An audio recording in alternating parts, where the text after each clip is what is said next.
Hello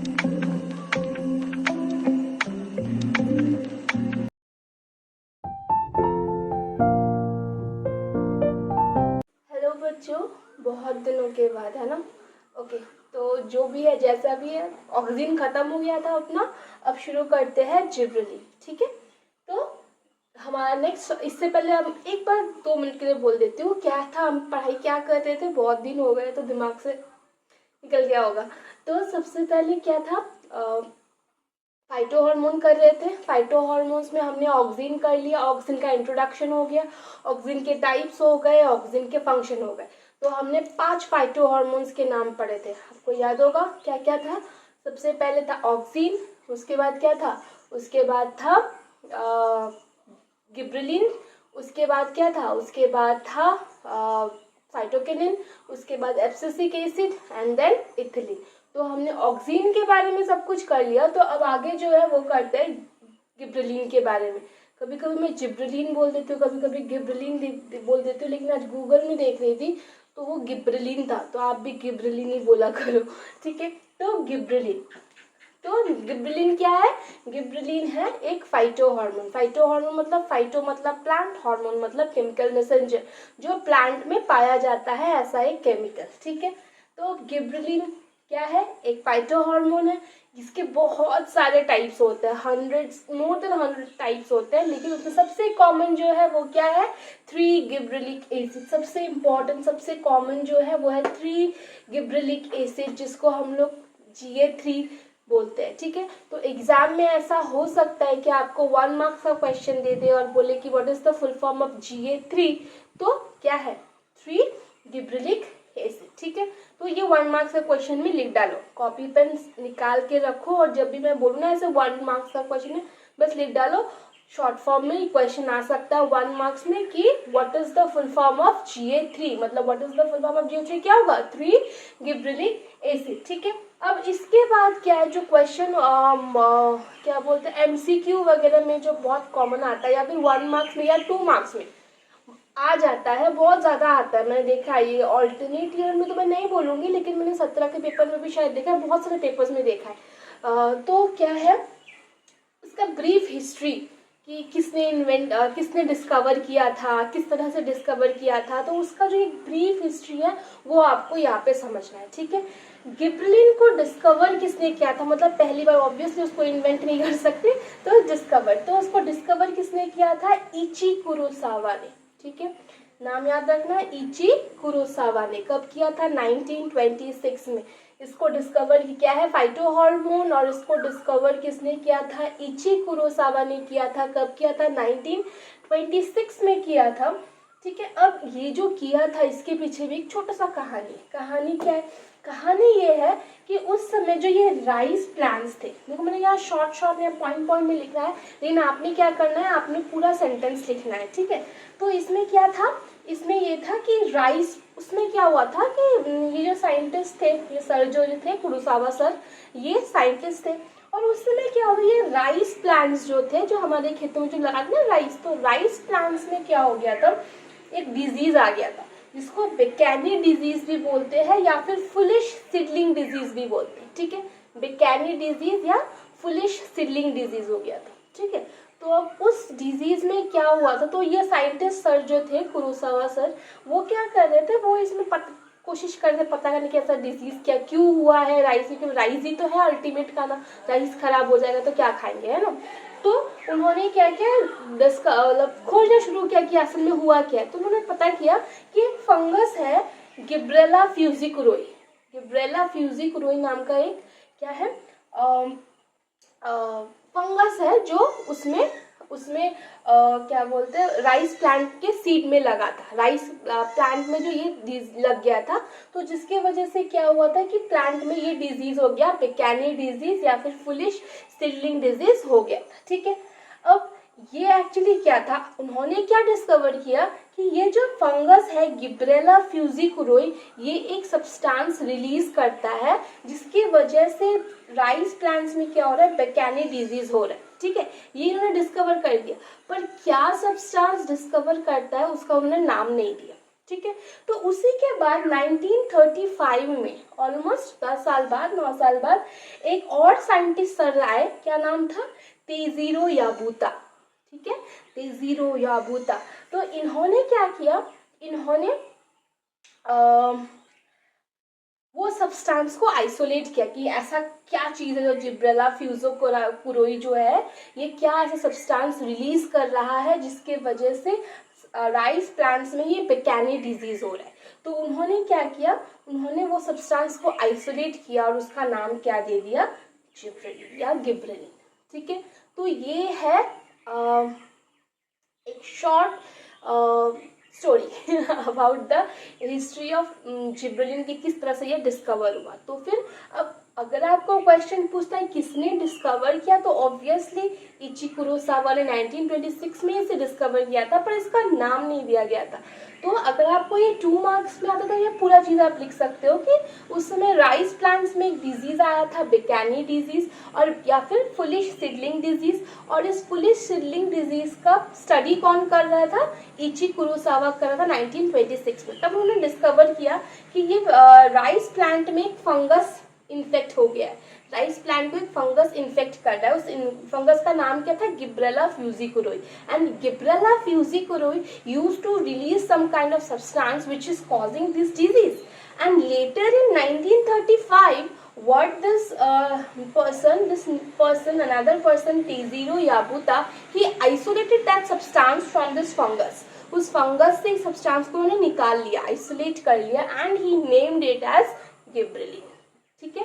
this is the brief history regarding the history regarding gibberellin जो आप बोलो, so gibberellin. And this question is very common, 2 marks 1 marks में आ जाता है। शॉर्ट में आप नाम लिखना चाहो तो लिख सकते हो, अगर 2 मार्क्स में पूरा आप ये लिख सकते हो, इट विल बी हेल्पफुल। तो GA3 का शॉर्ट फॉर्म, GA3 का फुल फॉर्म क्या होगा, 3 गिब्रेलिक एसिड, और ये इसका हिस्ट्री, ठीक है। आगे पढ़ते हैं इसके फंक्शन के बारे में, इसका काम क्या है।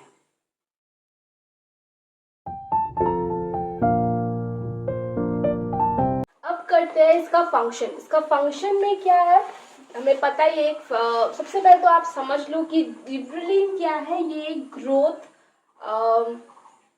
रेगुलेटर है। मैंने आपको क्या कहा था, क्या है, रेगुलेटर, ठीक है, ग्रोथ रेगुलेटर।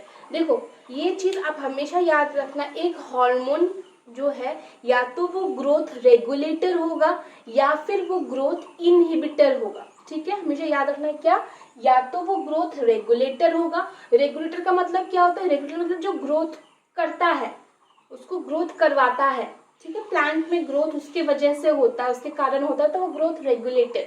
और ग्रोथ इनहिबिटर मतलब रोक देता है, इनहिबिट करता है, स्टॉप करता है। तो ग्रोथ को अगर स्टॉप कर देता है तो फिर वो क्या है, ग्रोथ इनहिबिटर। तो ये जिब्रेलिन सर जो है, ये जिब्रेलिन क्या है, ये जिब्रेलिन है रेगुलेटर, ग्रोथ रेगुलेटर। ये क्या करवाते हैं, बहुत बड़े आदमी है, ये क्या कराते हैं, ये रेगुलेटर कराते हैं, ग्रोथ को रेगुलेट, मतलब प्लांट में जो ग्रोथ होता है वो इनके वजह से भी होता है। इससे पहले हमने ऑक्सीन पढ़ा था, ऑक्सीन में भी होता है ग्रोथ। क्यों, ऑक्सीन में भी हमने कहा था कि पढ़ा था कि एपेक्स जो होता है उसमें टिप में जो ग्रोथ है क्यों होता है, ऑक्सीन की वजह से होता है। और तो मतलब वो भी एक ग्रोथ रेगुलेटर है, ऑक्सीन भी एक ग्रोथ रेगुलेटर है, ठीक है। और तो ये जिब्रेलिन जो है ये भी ग्रोथ रेगुलेटर है, ठीक है। लेकिन फंडा है, क्या है कि ऑक्सीन क्या करता था, ऑक्सीन टिप में ग्रोथ करता था, एपेक्स में। मैंने क्या कहा था कि प्लांट के टिप में ग्रोथ करवाने का काम किसका है, ऑक्सीन का है। पर ये जो है जिब्रेलिन, ये कहाँ ग्रोथ कराते हैं, ये कराते हैं ग्रोथ इंटरनोड में। कहाँ कराते हैं, इंटरनोड में। अब इंटरनोड क्या होता है, देखो नोड्स एंड इंटरनोड्स, जब हमने क्या देखा पता है, ऐसा सपोज, ठीक है, यहाँ पर देखो ये एक प्लांट का ब्रांच पार्ट है, ठीक है, मैं बता, बस शॉर्ट में समझने की कोशिश करो, आई होप 4-5 दिन में बोर्ड आ जाएगा, ठीक है। तो ये डॉग की आवाज को छोड़ो, मत सुनो।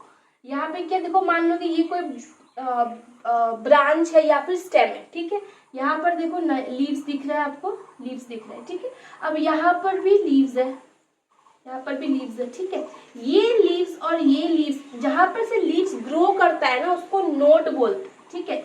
जहां पर से लीव्स ग्रो करते हैं उसको नोड बोलते हैं। तो ये भी एक नोड है और यहाँ पे भी ग्रोथ हुआ है लीफ का, तो ये भी एक नोड है। ये दो नोड के बीच में ये लंबा खाली स्पेस जो आपको दिख रहा है ना, ये है इंटरनोड। समझ में आया? ये जो खाली स्पेस दिख रहा है ना आपको, नोड के, दो नोड के बीच का स्पेस जो है वो इंटरनोड है। मान लो कि अगर मान लो कि ये, मान लो कि कोई स्टेम है, ठीक है। अब यहाँ पर ये काला काला पार्ट जो है, यहाँ पर आपको यहाँ पे लीफ ग्रो कर रहा है, ठीक है। और फिर यहाँ पर जो यहाँ पर लीफ ग्रो कर रहा है, जिस पार्ट से लीफ ग्रो होता है वो पार्ट होता है नोड, ठीक है। मान लो यहाँ पे भी लीफ ग्रो हुआ तो ये भी हो गया नोड। और इस नोड के बीच का जो स्पेस है इसको बोलते हैं इंटरनोड। समझ में आया? तो अब ये जो जिब्रेलिन है, ये गिब्रेलिन क्या करता है, ये इंटरनोड में ग्रोथ करवाता है। मतलब ये जो दो खाली स्पेस है या फिर ये जो लीव्स के बीच में जो खाली स्पेस है, जो जुड़ा दो नोड्स के बीच का जो स्पेस है इंटरनोड, उसका लंबाई को इलोंगेट करता है, उसका लंबाई को बढ़ाता है, ठीक है। So it causes the growth of the internode, ठीक है। क्या लिखोगे आप? सबसे पहला function, gibberellin is responsible for the growth of internode. Copy निकालो, लिखो। वो क्या लिखोगे? Gibberellin is responsible for the growth of the internode. और you can write gibberellin is responsible for the elongation of internode.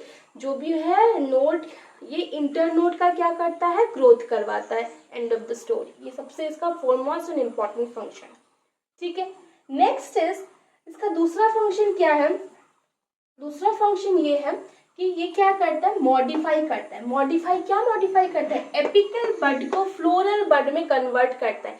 अब प्लांट में क्या होता है कि ऐसे प्लांट बड़ा हो रहा है, अचानक इसके टिप में एक फ्लावर आ गया, तो वो जो टिप था वो क्या था? एपिकल बड था, एपेक्स रीजन था। उसका जो वो टिप था, प्लांट का जो ये टिप था वो क्या था? ये एपेक्स रीजन था। और यहाँ पे क्या हो गया? फ्लावर आ गया, ठीक है। यहाँ पे फ्लावर आ गया, मतलब एपिकल बड को उसने क्या किया? फ्लोरल बड कर दिया, फ्लोरल बड कर दिया। फ्लोरल का मतलब क्या होता है? फ्लावर।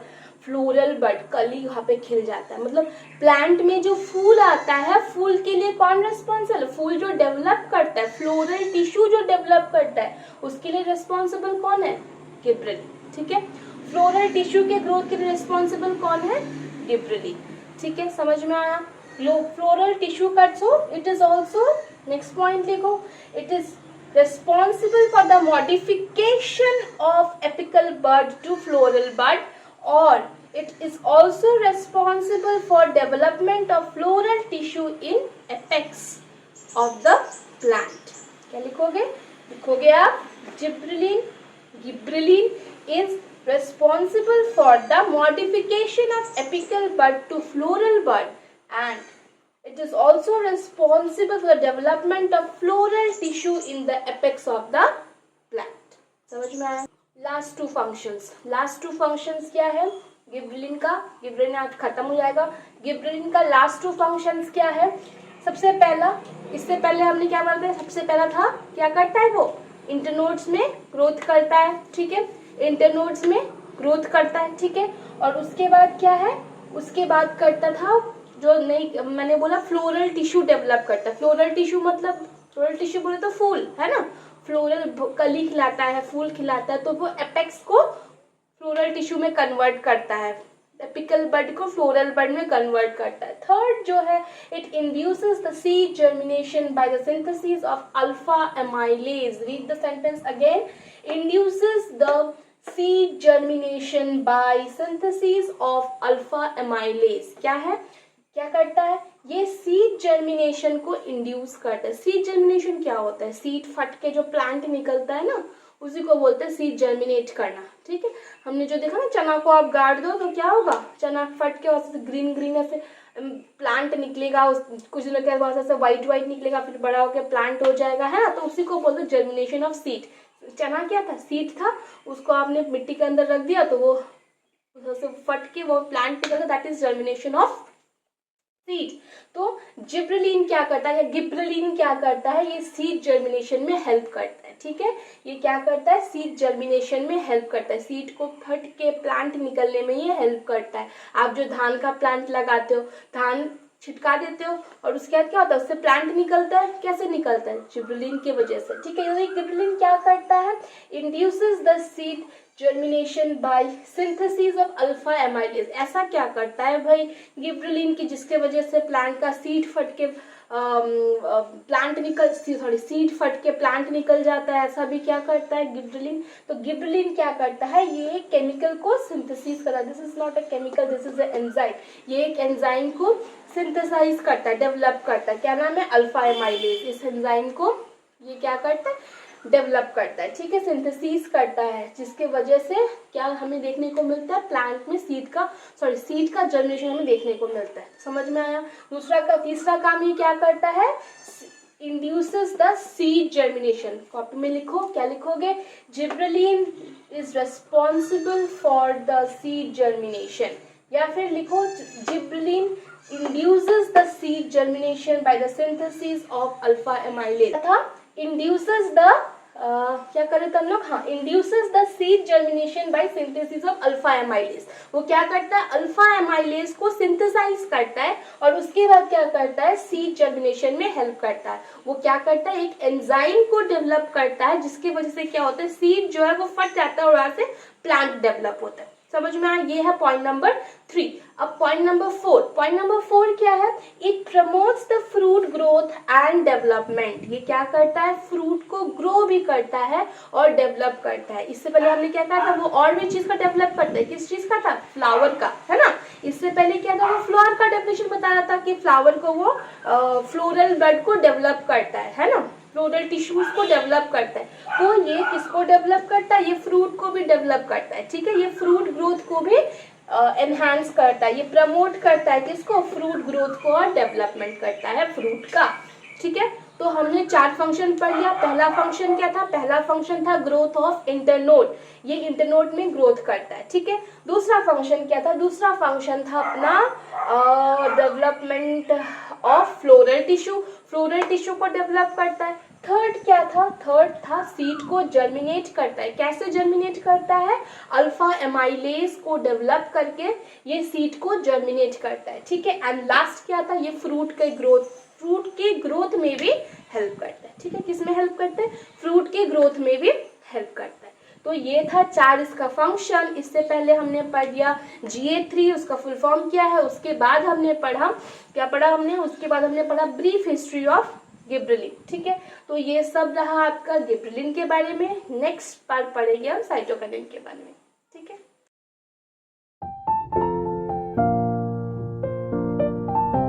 और कुछ डाउट है तो फिर पूछ लेना, बता देना, और मैंने कुछ छोड़ दिया तो मुझे बता देना, मैं वो भी एक्सप्लेन कर दूंगी। मैं कर सकी तो I will try my best, and that is all for today. Thank you.